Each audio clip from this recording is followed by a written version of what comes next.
Alright, today's game is Shut the Box. This really isn't technically a board game, it's more of a box game, but I'm going to go ahead and put it into the Game Board Goobers review list anyway because it's a pretty neat little game.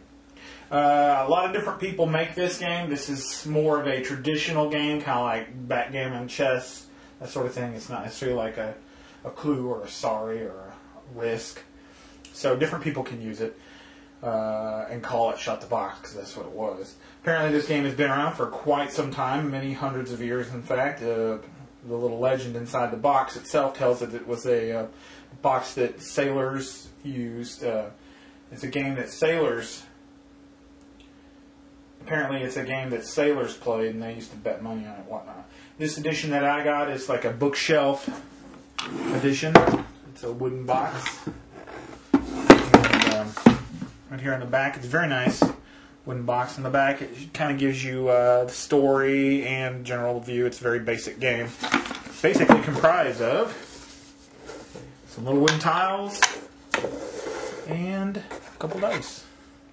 This edition's got a little felt thing in it. You can actually find much more complex setups on this game, but this is the more basic one. Right inside here kind of gives you the backstory and how to play and variants, which basically the variant on here says, bet each other money.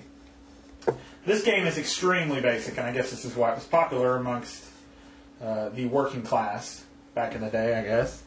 You got basically two dice. You got these 1, 2, 3, 4, 5, 6, 7, 8, 9 tiles.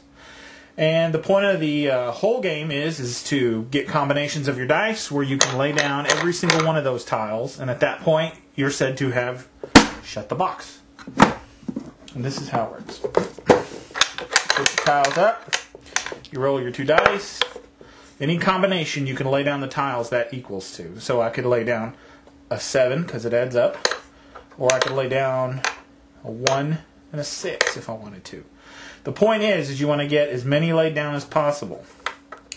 So we'll just do really quickly. My next roll was a 1 and a 1, so that's equals to 2. That's the only thing I can lay down because that's all that is available.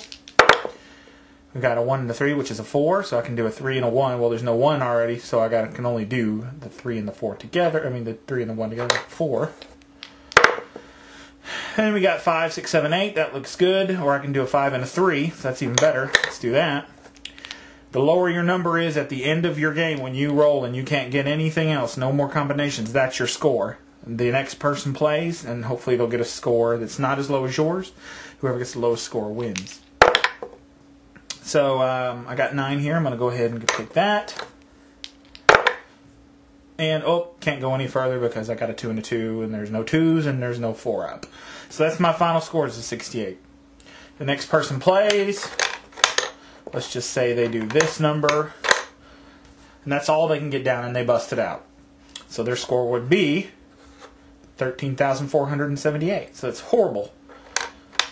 So the point of this game is to lay down as many tiles as possible. If you shut the box, you pretty much automatically win the round.